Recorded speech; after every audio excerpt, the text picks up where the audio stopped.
como a gente viu nas outras reuniões, nessa epístola, o assunto, principalmente no início aqui, são aqueles homens ímpios que se introduziram na profissão cristã e, na realidade, não são salvos, mas têm grande influência. E aí vai dar agora a descrição de mais detalhes sobre como eles são, né? Nós já falamos de alguns aqui, o fato deles vituperarem, deles não respeitarem autoridades. E agora vai falar no versículo 11. Versículo 10 mostra que, aos olhos de Deus, eles são como animais irracionais, ou seja, que não têm nenhuma inteligência espiritual. Eles fazem as coisas baseado nos seus sentidos. Tem um versículo que vai falar que eles são sensuais, lá no versículo 19. Sensuais é no sentido de que alguém que faz as coisas só seguindo a sua carne, só seguindo os seus sentidos, as suas vontades. E agora, então, ele vai dar alguns detalhes, comparando no versículo 11, comparando com três pessoas que aparecem no Antigo Testamento. Ele começa falando de Caim. Ai deles, porque entraram pelo caminho de Caim. Qual é o caminho de Caim? O caminho de Caim é o evangelho das boas obras. É aquele que diz que se a pessoa fizer muitas coisas para Deus, praticar muitas boas obras, tiver muito fruto para Deus, então Deus vai se agradar dela. É claro que Deus se agrada, sim, de frutos do cristão, daquele que é salvo, e Deus se agrada até mesmo das boas obras e das orações daquele que é nascido de novo, como é o caso do centurião Cornélio, que ele ainda não era um homem salvo, mas ele era já um homem nascido de novo, lá em Atos. Por isso que as suas orações e as suas esmolas faziam memória diante de Deus, subiam diante de Deus. Deus se agradava do que Cornélio fazia. Não que aquilo iria ter alguma obra na sua salvação, algum poder de salvá-lo, mas é dito lá que ele buscava a Deus, eu acho que fala no versículo, podemos até ler, Atos capítulo... Será que é Atos capítulo 9? Capítulo 10 de Atos, versículo 1. E havia em Cesareia um varão por nome Cornélio, centurião da corte chamada italiana, piedoso e temente a Deus, com toda a sua casa, o qual fazia muitas esmolas ao povo e de contínuo orava a Deus. E mais à frente vai falar o anjo,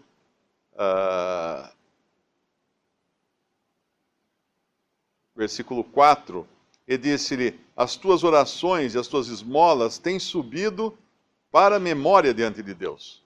Agora, pois, envia homens a Jope e manda chamar a Simão, que tem por sobrenome Pedro. Então ele era um homem piedoso e temente a Deus. Mas aí a gente vai em Romanos, diz que não há quem busque a Deus, não há nenhum sequer.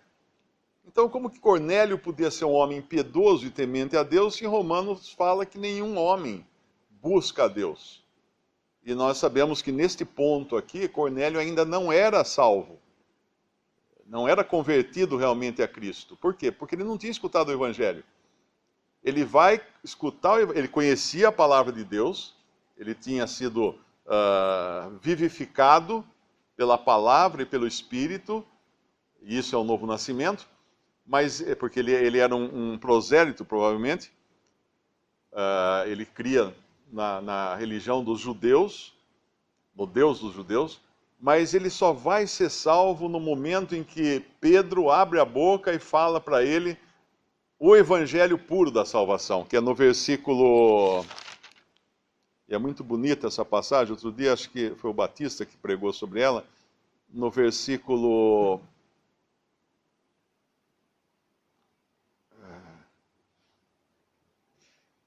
Versículo 39, nós somos testemunhas de todas as coisas que fez, tanto na terra da Judéia, falando de Jesus, como em Jerusalém, ao qual mataram, pendurando-o num madeiro. A este ressuscitou Deus ao terceiro dia e fez que se manifestasse, não a todo o povo, mas às testemunhas que Deus antes ordenara, a nós que comemos e bebemos juntamente com ele, depois que ressuscitou dos mortos, e nos mandou pregar ao povo e testificar que ele é o que, por Deus, foi constituído juiz dos vivos e dos mortos. A este dão testemunho todos os profetas de que todos os que nele creem receberão o perdão dos pecados pelo seu nome. E dizendo Pedro ainda essas palavras, caiu o Espírito Santo sobre todos os que ouviam a palavra, inclusive Cornélio. Ele fala que Jesus morreu na cruz, que Jesus ressuscitou, que Jesus vai voltar como juiz dos vivos e dos mortos e que todo aquele que crê nele tem o perdão dos pecados. Isso é o Evangelho. Cornélio nunca tinha escutado essa mensagem antes.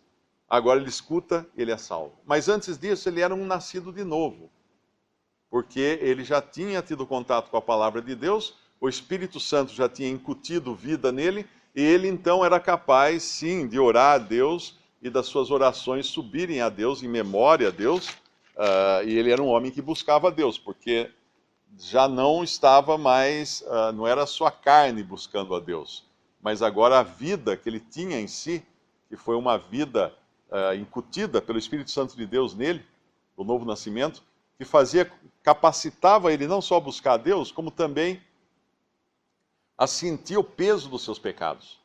E ele viaja, ele anda longo caminho para ouvir Pedro, ouvir o que Pedro tinha a falar. O anjo não fala o evangelho para ele, porque anjos não pregam o evangelho, mas dirige ele a Pedro, e Deus preparava, enquanto isso, Pedro para falar do evangelho para ele. Então, o caminho de Caim é aquele das pessoas que tentam agradar a Deus por suas boas obras, mas obviamente não são nascidas de novo, como Caim, que era um homem que quis do fruto da terra, que Deus amaldiçoou, trazer alguma coisa para Deus. Deus não se agradou. Deus se agradou do sacrifício de sangue de Abel. Foi isso que agradou a Deus. E é interessante que nos nossos dias nós temos líderes religiosos que andam no caminho de Caim. Eu cheguei a falar do Evangelho várias vezes para um rapaz pelo Facebook, até eu decidi bloqueá-lo, porque ele ficava insistindo que a salvação era por obras, que falar que é só por fé é mentira, é uma mentira do diabo e não sei o quê. Até um dia ele escreveu e falou assim: por causa dessas coisas que você está pregando, a enfermidade vai entrar na sua casa. Olha o espírito da pessoa. Obviamente não esse é aquele que o Senhor fala para os discípulos dele que iam mandar cair fogo do céu, né? O Senhor fala: vocês não sabem que espírito vós sois. Esse é o espírito daquele que insiste que Deus pode encontrar alguma coisa de boa no homem para salvá-lo. Esse é o caminho de Caim. Aí ele continua falando no versículo 11, foram levados pelo engano do prêmio de Balaão. Quem foi Balaão? Balaão era um profeta pagão, um mago talvez, ou alguma coisa assim, algum tipo de bruxo, e ele é contratado para amaldiçoar Israel. Isso está, eu acho que, em Números, né? Em Números 24 ou 23, alguma coisa assim. Ele é contratado, resumindo a história, ele é contratado para amaldiçoar Israel. Só que aí Deus intervém e vem e fala com Balaão. E proíbe ele de ir amaldiçoar Israel. Mas Balaão insiste, porque eles querem pagar muito dinheiro para Balaão. Os inimigos de Israel querem pagar muito dinheiro para Balaão. E Balaão insiste, Deus já tinha se manifestado para ele dizendo: não vai. Não vai com esses príncipes que vieram te buscar aí, te ofereceram dinheiro para você ir lá amaldiçoar Israel. Não vá. Mas ele insiste, porque eles voltam depois com melhores ofertas. E aí Balaão insiste: mas posso ir? Aí Deus fala: vai. E ali a gente aprende uma coisa importante até para a vida do cristão, que existe a vontade de Deus e existe a permissão de Deus. A vontade de Deus é aquela que ele mostra claramente da primeira vez. A permissão de Deus é aquela que nós insistimos tanto em fazer a nossa própria vontade, que Deus permite. Só que nós vamos colher um fruto amargo lá na frente. E Balaão certamente colheu esse fruto amargo. Balaão, tudo indica que ele foi condenado, porque no meio da sua profecia, porque ele não consegue amaldiçoar Israel, ele vai abençoar Israel, ao contrário, ele vai inverter o discurso dele, vai abençoar Israel, mas ele fala uma coisa na profecia dele, que deixa claro que ele seria condenado. Ele próprio condena a si próprio, ele fala a respeito de Cristo, que Deus levantaria de Israel, ele fala, vê-lo-ei, mas não de perto. Eu verei de longe, porque ele não veria Cristo de perto. Ele não estaria na companhia. Podemos ler esse versículo? Gênesis capítulo... Gênesis não. Números, capítulo...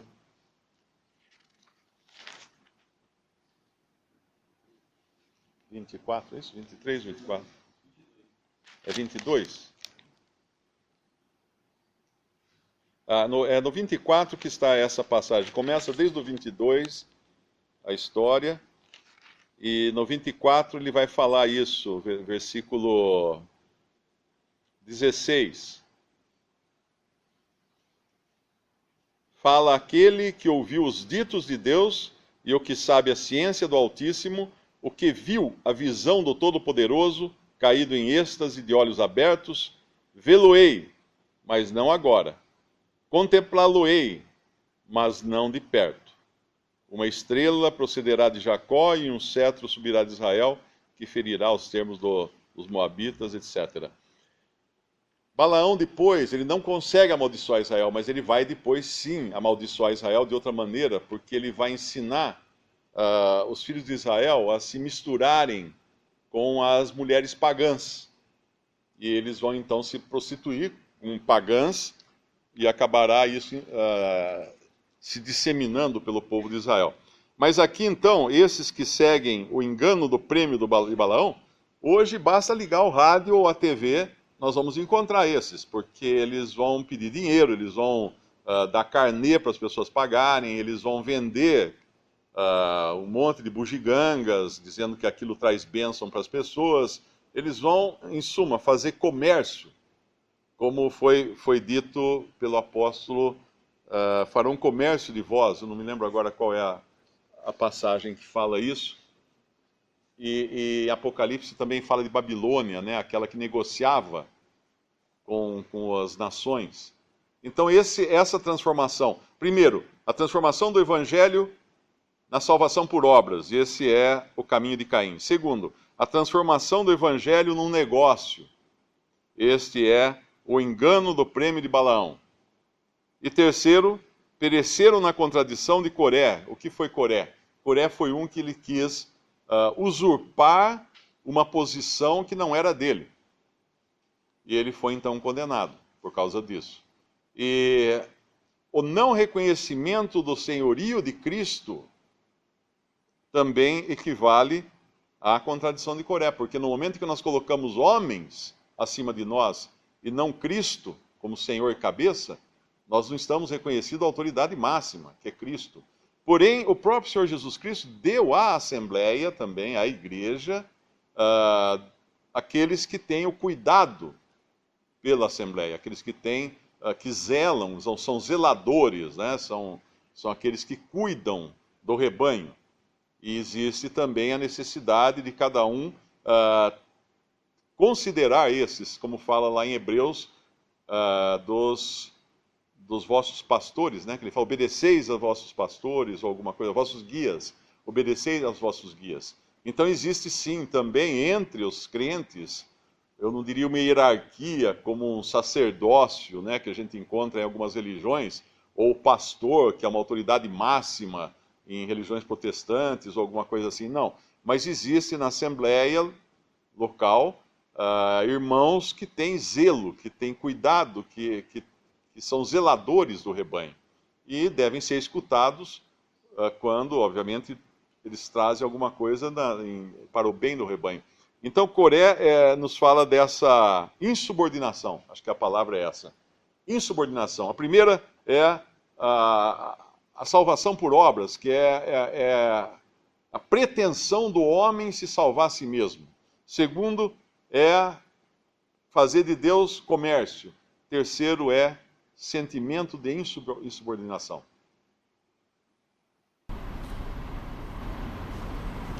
Acho que tem pelo menos 3 passagens que no Novo Testamento, né, que mostram esses 3 caráteres aqui. O caminho de Caim, em 1 João,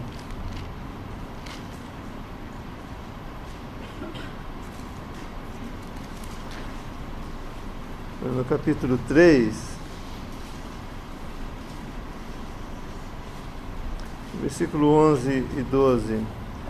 Porque esta é a mensagem que ouvistes desde o princípio, que nos amemos uns aos outros, não como Caim, que era do maligno, e matou a seu irmão.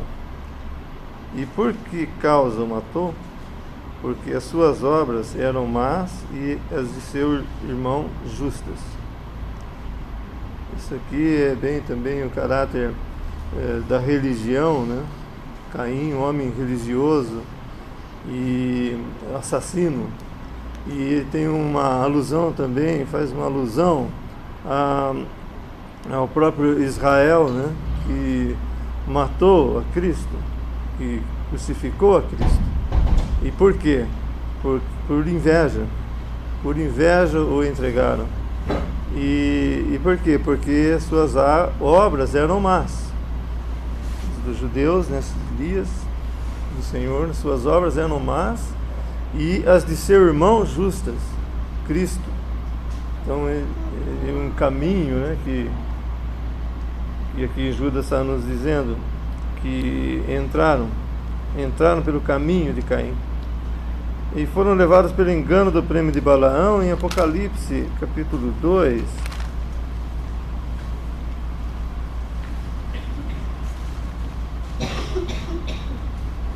versículo 14,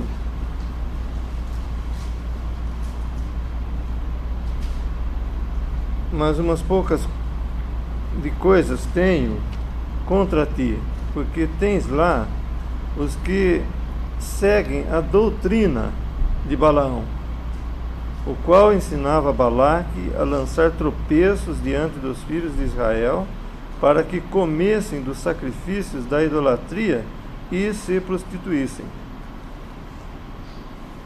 Nós vemos que lá em Judas nos fala foram levados pelo engano do prêmio de Balaão, e aqui em Apocalipse nós vemos que era uma doutrina já formada. E nós sabemos que Pérgamo diz respeito à igreja que foi no tempo, né, antes de Tiatira, que é a igreja romana, católica romana. Mas em Pérgamo nós vemos que o Estado, né, o civil, entrou dentro da igreja. E ele está, Pérgamo, né, essa igreja está sendo reprovada por isso, porque eles estavam seguindo a doutrina de Balaão, que ensinava a Balaque a lançar tropeços diante dos filhos de Israel para que comessem do sacrifício da idolatria, comunhão com os ídolos, comunhão com o mundo também, e se prostituíssem e abandonassem a verdade, abandonassem a Deus, a Cristo.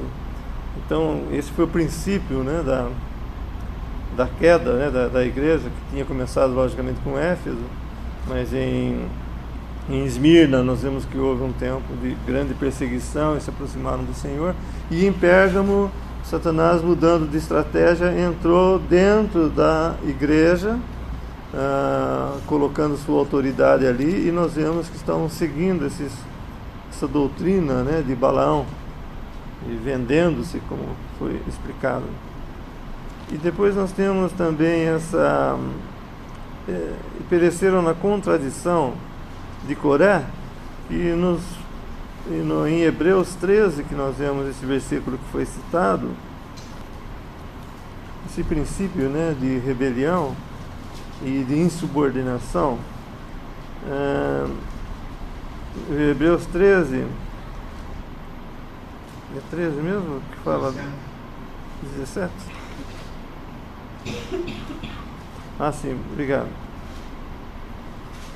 Obedecei a vossos pastores, ou guias, e sujeitai-vos a eles, porque velam por vossas almas, como aqueles que hão de dar conta,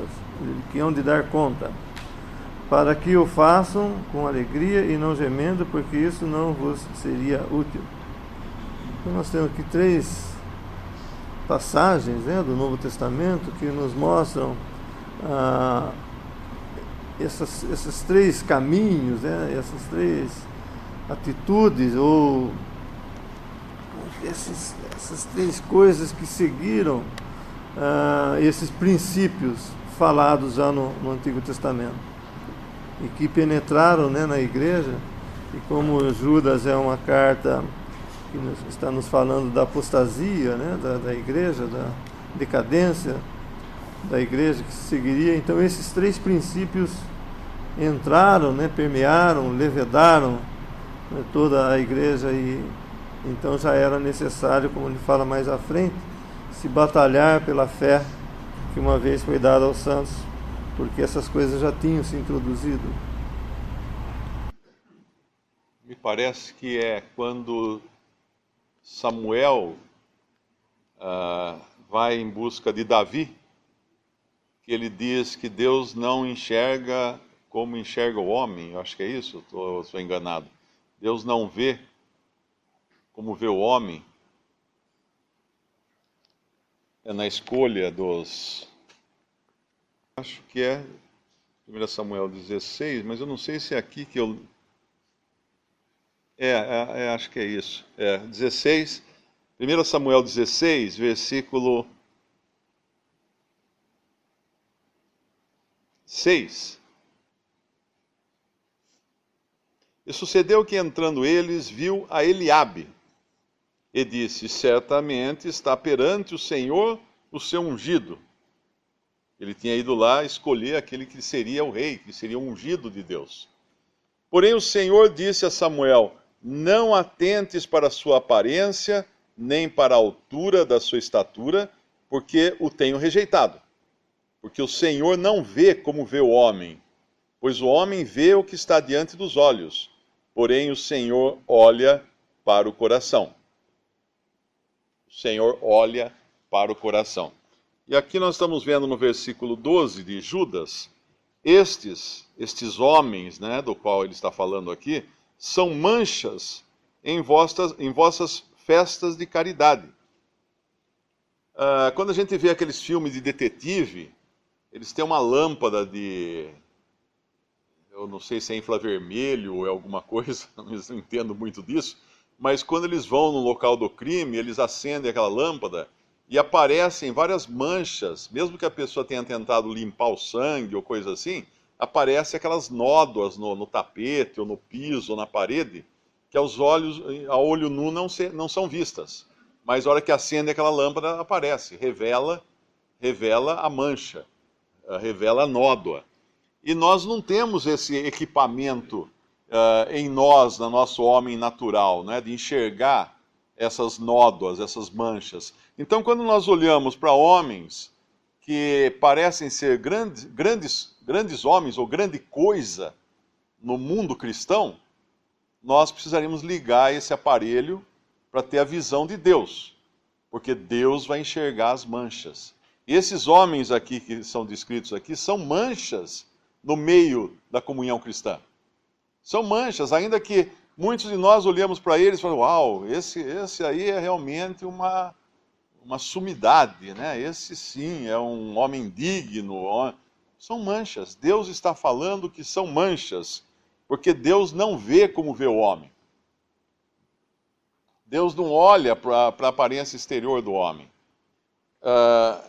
Então essas manchas, primeiro, eles estão ali nas festas de amor dos cristãos, eles estão na festa de comunhão, eles participam entre os cristãos, são reputados, são conceituados, mas eles banqueteiam-se com os cristãos, ele fala assim, banqueteando-se convosco, ou seja, aparentemente estão ali imbuídos de uma comunhão, porém, apacentando-se a si mesmos. O objetivo final são eles próprios, seus próprios desejos, seus próprios objetivos, sua própria agenda. Eles não apacentam as ovelhas, eles apacentam a si mesmos. E continua dizendo, sem temor, são nuvens sem água. Para que serve uma nuvem sem água? A nuvem é bonita, a nuvem vai de um lado, vai para o outro, é muito bonita. Mas quem é agricultor fica olhando para o céu para ver se tem nuvens com água, porque nuvem que não tem água não adianta nada, ela não vai fazer germinar nada. Então esses homens falam, pregam, mas no fim não dão fruto. Por quê? Porque não tem água. Não tem a água da palavra de Deus, que é o que traz vida para o homem. Nuvens sem água e levadas pelos ventos, de uma para outra parte. Que ventos esse? Efésios 4 nos dá uma ideia de que ventos poderiam ser esses. Versículo 14. Efésios 4:14, para que não sejamos mais meninos inconstantes, levados em roda por todo vento de doutrina, pelo engano dos homens que com astúcia enganam fraudulosamente. Esses homens, eles são associados a esses ventos. O que ventos? Ventos de doutrina. Então levam os seus seguidores de um lado para o outro, mas nunca chegam a lugar algum. Porque falam coisas interessantes, falam coisas muito bonitas, mas são ventos apenas. Não é nada com água. E aí ele continua, são como árvores murchas, infrutíferas, 2 vezes mortas, desarraigadas, sem fruto algum. Ondas impetuosas do mar, faz muito barulho. A onda do mar faz muito barulho. Porém, ele completa aqui, olha, que escumam as suas mesmas abominações. A gente vê a onda do mar e acha bonito a espuma, mas quando você vai analisar a espuma, ela é a parte mais suja da onda. Porque toda a gordura, todo o óleo, todas as sujeiras vêm para a superfície, são agitadas, são batidas e viram aquela espuma branca que parece muito bonita, mas você vai olhar de perto, às vezes é ali que está justamente a maior quantidade de sujeira, porque vem tudo à tona, a sujeira do mar, nas espumas. E aí ele continua, estrelas errantes, para as quais está eternamente reservada a negrura das trevas. O que é uma estrela errante? Deus, quando criou o universo, ele colocou as estrelas como guias para os homens.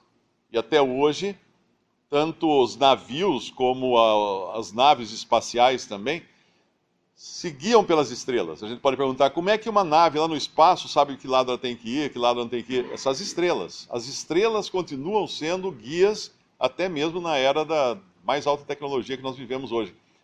Mas essas estrelas errantes, o que são? São as estrelas cadentes. Quando você olha para o céu, acha até bonita, né? Bonito ver uma estrela cadente. Ela risca o céu assim, com aquela luz bonita, mas para que ela serve? Nada. Absolutamente nada. Ela vai cair e morrer. Ela vai apagar e não deixou nenhum benefício ali na sua queda. E assim são esses que aparentemente têm uma luz bonita, aparentemente brilham muito, mas de nada servem e estão reservados já para a negrura das trevas. Lembra de Mateus capítulo 7? Senhor, Senhor, em teu nome nós profetizamos seu nome, fizemos maravilhas, expulsamos demônios no teu nome. E o Senhor fala, apartai-vos de mim, nunca vos conheci. Nunca vos conheci. Quem são esses? Obviamente não são feiticeiros, não são ateus, pagãos, pajé de alguma tribo perdida da Amazônia. Não, eles são homens falando do Evangelho, falando de Cristo, dizendo estar fazendo tudo aquilo em nome de Jesus, porém, é tudo isso aqui, tudo isso que nós vimos aqui. O versículo 14 tem trazido alguma confusão, até mesmo entre cristãos, que muita gente escreve perguntando, querendo saber do livro de Enoque. Porque existe um apócrifo chamado livro de Enoque. E o interessante é que a maioria das pessoas não lê a Bíblia, mas tem um interesse muito grande em ler apócrifos. Eu não sei por quê, só porque parece coisa secreta, parece coisa proibida. Existe um apócrifo até de João, eu acho, isso nos meus tempos de macrobiótica, que ensinava a fazer lavagem intestinal, quer dizer, uma grande, grande coisa, né, esse apócrifo ensinava, esse livro, esse evangelho apócrifo de João. Então as pessoas se interessam por essas coisas pela curiosidade, e aí muita gente pergunta, e o livro de Enoque? Bom, existe realmente um apócrifo chamado Livro de Enoque, e provavelmente ele foi escrito na era cristã. Por que isso? Porque ele chama Jesus de Pai. Aliás, ele chama Deus de Pai. Ele fala que Jesus é o Filho de Deus.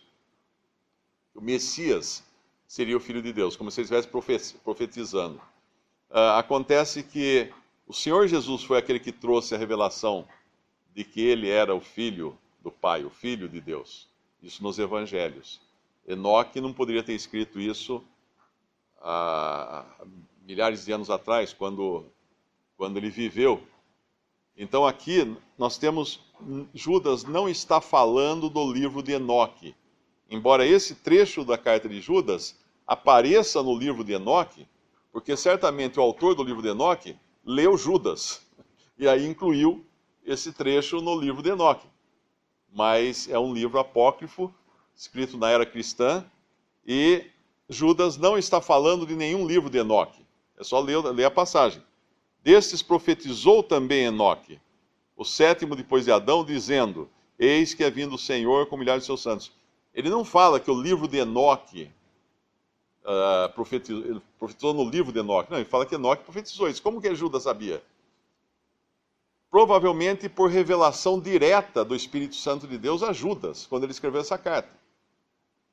Mas será que Judas não leu o livro de Enoque? Não.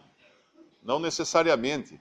Da mesma forma como em Atos tem uma passagem onde Lucas escreve, ou não sei se é Paulo que fala ali, ou é o próprio Lucas, como disse o Senhor, mais bem-aventurada coisa é dar do que receber. Agora, procure no Evangelho essa passagem. Não existe. Então, onde é que ele leu isso? Ele não leu. O Senhor revelou para ele, ou então algum discípulo ouviu da boca do Senhor isso. Mas não está nos Evangelhos. Mais bem-aventurada coisa é dar do que receber. Então não é pelo fato de não existir escrito que Enoque não tenha dito isso, mas eu creio que o Espírito Santo inspirou Judas a revelar o que Enoque disse. E o que Enoque disse é muito, muito importante, porque o Senhor vem com milhares dos seus santos. Que santos são esses? Nós, eu creio que somos nós. Nós e todos os salvos. Quando descermos com ele para fazer juízo, ele fala, contra todos e condenar dentre eles todos os ímpios, por todas as obras de impiedade que impiamente cometeram e por todas as duras palavras que ímpios pecadores disseram contra ele. Eu creio que essa é a vinda do Senhor com os seus santos, porque primeiro o Senhor vem para os seus santos, não desce até o mundo, porém fica entre nuvens, e o nosso encontro, então, é o arrebatamento, vamos encontrar com ele entre nuvens, subimos para o céu com ele, depois de aproximadamente 7 anos, o Senhor volta com todos os seus santos para fazer juízo sobre as nações. E aí sim condenar esses que inclusive são os apóstatas da cristandade que estarão na terra nessa ocasião.